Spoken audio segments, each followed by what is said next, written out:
Thank you for auditing the always positive new music review show hosted by a French professor who's going to be answering some questions that he's going to be asking about the new Beatles song Now and Then. First of all, I am happy this song exists. I think it is a good song. I do have criticisms about the project, about the song, but I want to remind you Beatles fanatics that criticism comes from love. Respectful love is not slavish devotion, okay?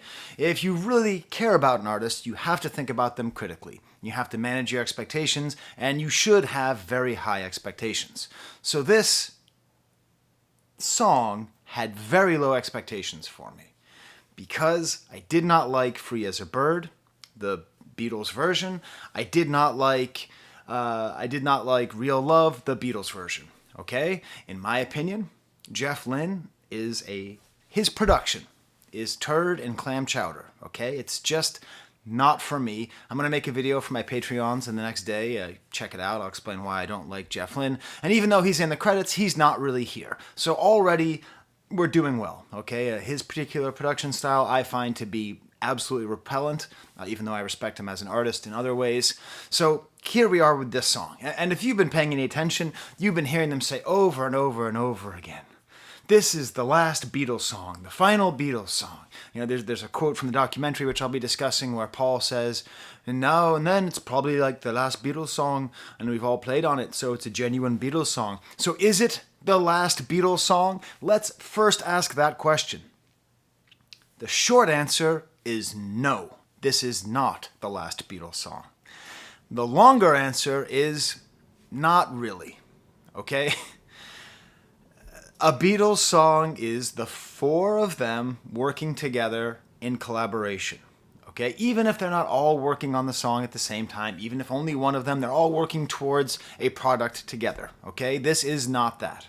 And I was going to call it like the Beatles, or I was going to call it the Franken Beatles, but I actually think a better pop culture metaphor is Jurassic Park, okay? They found some dinosaur DNA inside of a tape, and that dinosaur happened to be John Lennon, who's no longer here, and they extracted it, and they're trying to make something out of it, okay? But I think there's another question which goes to, whether or not it's a good song, is did they actually improve the demo? Because that's my number one complaint about Real Love, my number two complaint. Real Love and Free as a Bird, my number one complaint is get Jeff Lynne out of there. He ruined the Traveling Wilburys, he ruined George Harrison, he somehow made Tom Petty worse. Get him out. Anyways, that's for the other video. But my second problem is they're just not as good as the demo. I mean, have you heard Free as a Bird, John Lennon's demo? I challenge you, listen to that song and not cry. Oh my God, it's so beautiful and so raw. So is this, Now and Then, is this Beatles version better than the demo? Well, I'll tell you, but I got to build up some suspense, so hang around here, okay? Now, the debate about what is the final Beatles song has been a debate since the Beatles broke up. I mean, if you really look into it, a lot of people, my personal opinion is the last song that they did together was on August 20th, 1969, when they finished mixing all together in the same room the song I Want You, one of the masterpieces off Abbey Road, and that sort of abrupt ending, that's like John hitting that abrupt ending in the studio, and to me, that's the perfect ending, because it was an abrupt, kind of jarring ending, which is, I think, what the Beatles were. Other people will point to the fact that the last time they all actually made music together, all four of them, was the song The End, which is maybe more fitting, although I don't know. I prefer an abrupt stop to end in the end. Love you make is equal to love you take. And then other people still will say that it was actually I Me Mine, which three of them worked on together later after August 20th, 1969.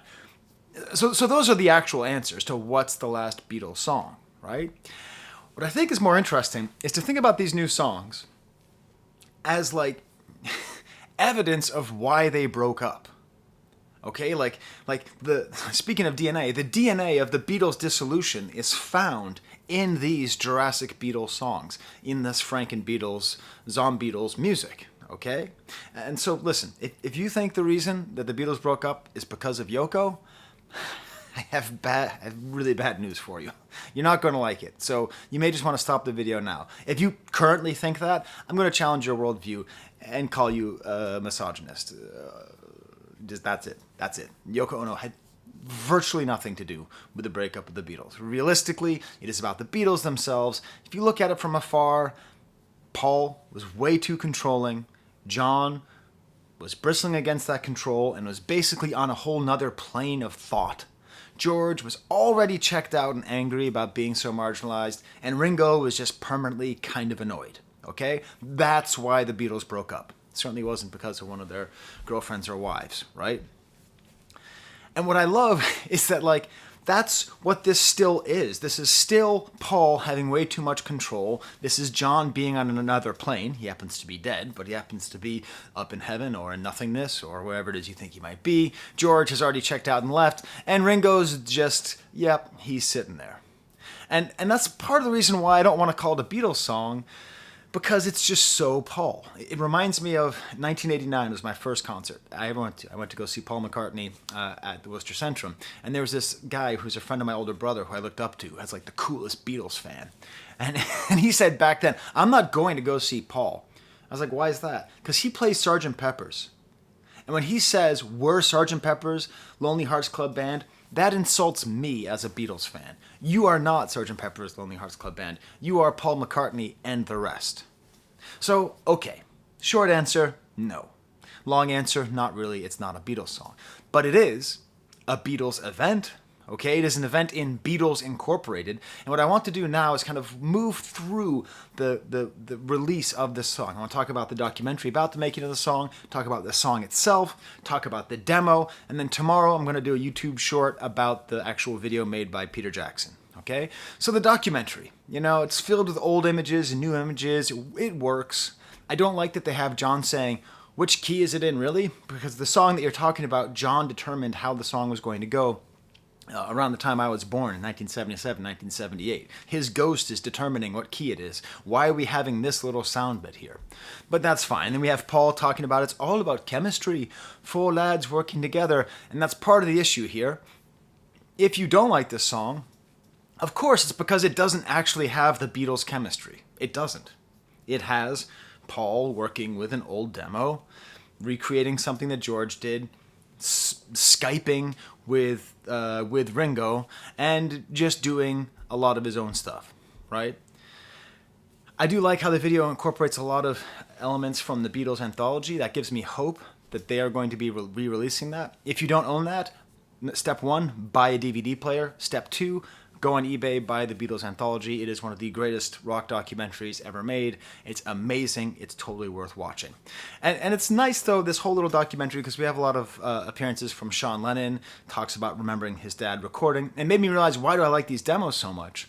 Because before Jeff Lynne, there was Phil Spector, another amazing musician who somehow managed to ruin Beatles music. So it's really nice hearing Phil Spectorless, underproduced John, because to me, what I love about John is his rawness.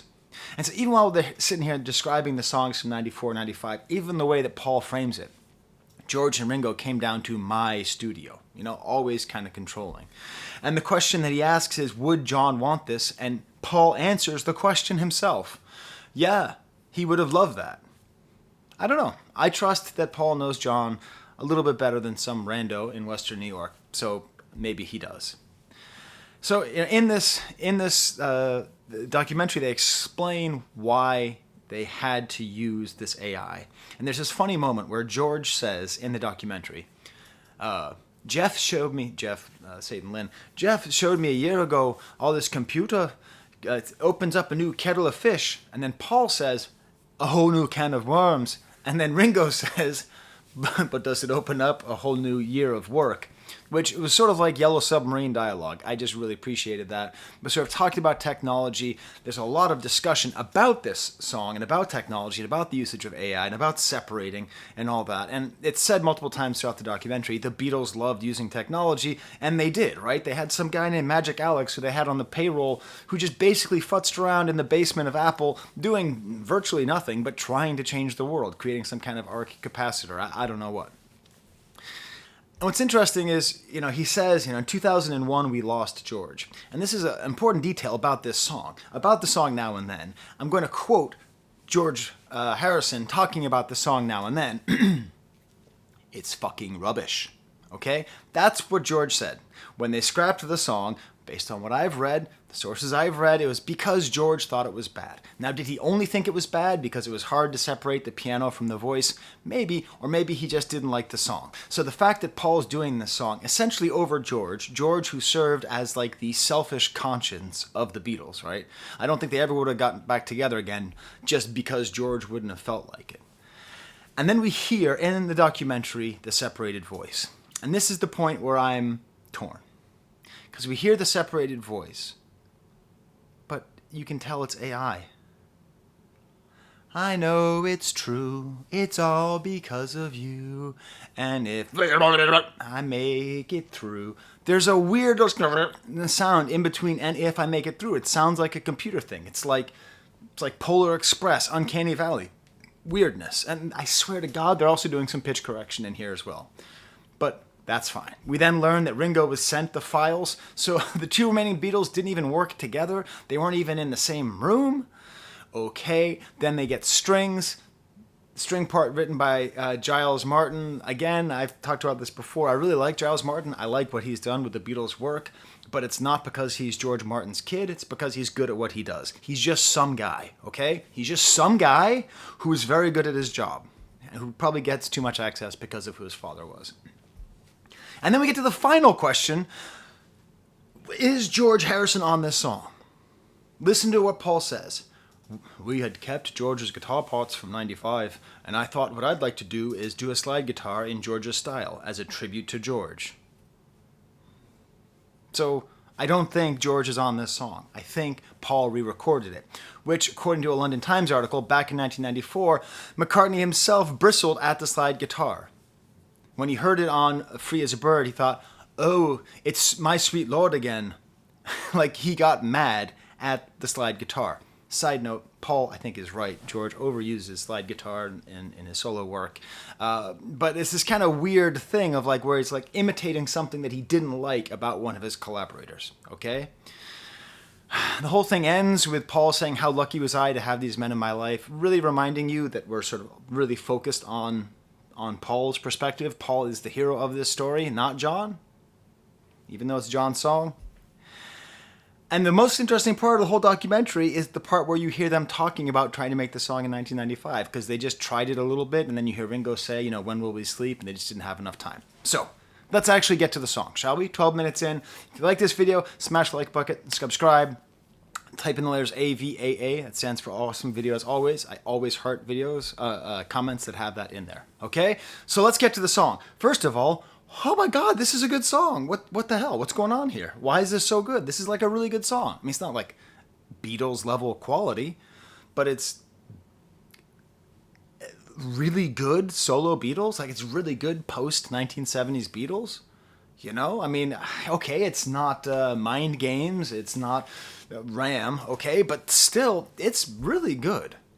It is very uncanny, though. You start off the whole thing with Paul counting in 1, 2, and you have the image of Paul counting 1, 2, and then Ringo getting ready to play, and John getting ready to play, and George getting ready to play, except 2 of them are on the ground, and one of them's in LA with Barbara, okay? So, I don't know. But I love the piano, the way it comes in.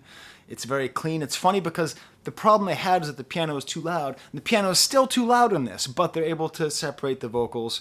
And just John's vocals are just so good. His voice is so beautiful, so fragile in these demos. Maybe I'm a sentimental fool because, I'm thinking about him and caring for his son and recording in his room in the Dakota and all that. But there's something about the soul in his voice that truly does come through. Even though we have and if I don't make it through, even though we still have that, we cannot fight the beauty of this melody, the fragility of his voice. I find the layering of instruments to be masterful. Starts off with just piano and guitar, and then nice kind of backbeat Ringo playing on the rim of the snare. And it's great. And when the bass comes in, it's great as well. Paul's not doing too much, but he's writing a good bass line that has, Paul's bass lines are great because they're never too busy and they're never too simple, except when he played on that Rolling Stones song. That was too simple. This one, it's a great Paul bass line, And is the voice auto-tuned? I think it's pitch corrected, but don't you dare tell any boomers that. Shh. They don't want that to be true. I think it is true, but it's okay. And then we have the harmonies of Paul singing with John. And this is the whole thing, right? I want more John and Paul. Like, John and Paul is the greatest collaboration you could possibly have. So, like, I love it. I don't care if it's 83-year-old, however old Paul is, singing with someone who's been dead for almost as long as I've been alive. It's great. It gives you the member berries, the nostalgic feels. The chorus, one must admit, is a little bit weaker than the verse, because here, like, you can actually hear Ringo's voice in the mix. It feels a little bit forced, but I was shocked because I'm not sure that Ringo is a good drummer. Ringo was a great drummer, was one of the greatest, but I haven't heard him drumming recently in a way that I find to be particularly compelling. The drumming on this song, though, is very tasteful, very well done. I love the way he's playing the ride on the chorus, and I love his fills, and there's a sort of deliberate joy to this, where this is some of Ringo's best drumming I've heard, in the last 20, 30 years. The second verse has a weird, like, funk-like guitar, which is like, cool, man. Why is there a funk guitar in the middle of this? Is this like in honor of those weird kind of funk songs that John was doing? In the middle of the night, it's all right. I don't know. And then, is this George here? At the end of the second verse, there's a little curling guitar line that sounds like vintage George. Not solo George. Definitely not infected by Jeff Lynnitis George, but actual, like, old style sounding. Then we get to the second chorus and this beautiful bridge and the fragility of his voice and the ahs and the oohs. And I haven't even mentioned the strings by now. When he said there were strings, I had nightmare visions of Long and Winding Road in my head. Okay, I was just like, no. But the strings are so tasteful here.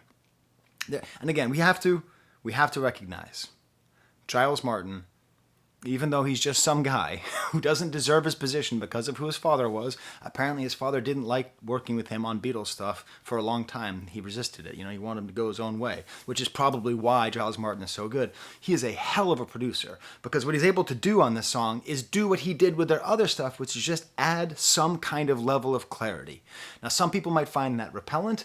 I don't. I find it to be interesting, and he manages to find in this old demo and in these old guys making this music together this sort of like clarity. And it's not like the Jeff Lynne gauze that's put over everything, a kind of chorusy wash where you can barely see through the fuzz. There's a certain distinctness to all the sounds, and that just really comes through all the way here. I like the guitar solo. I think Paul is trying to I think it's sort of a sneak diss on George, because the guitar solo is like so much more tasteful than a lot of late era George's slide guitar solos. I don't know. And then when we come back to the same line, and if comes back, the same part that had the weird skrrr in the first verse, but it's not in the second verse. So I don't know. It must have just been a different take. I love the ending with the outro and the stabbing strings and louder strings, and there's a tambourine in there. Makes me feel happy to hear the tambourine. Choruses of ahs, the whole thing, it just really works. It really works as a song. It really works as Paul McCartney working with a John Lennon demo to make a good song. Which, in my opinion, is a better thing than a new Beatles song. Because the Beatles can't exist. They just can't. They can't. December 8th, 1980, they could no longer exist anymore. Just that was that. Sucks, right? But this is a good thing. That's better than any Franken Beatles. My main problem, going to the demo, which you can find on YouTube, the original demo, is the lyrics. So the original lyrics contain these lines: I don't want to lose you, abuse you, or confuse you. Let's get to the truth of John Lennon. He was a very conflicted man. He admitted in an interview just days before his death that he beat his ex-wife, okay?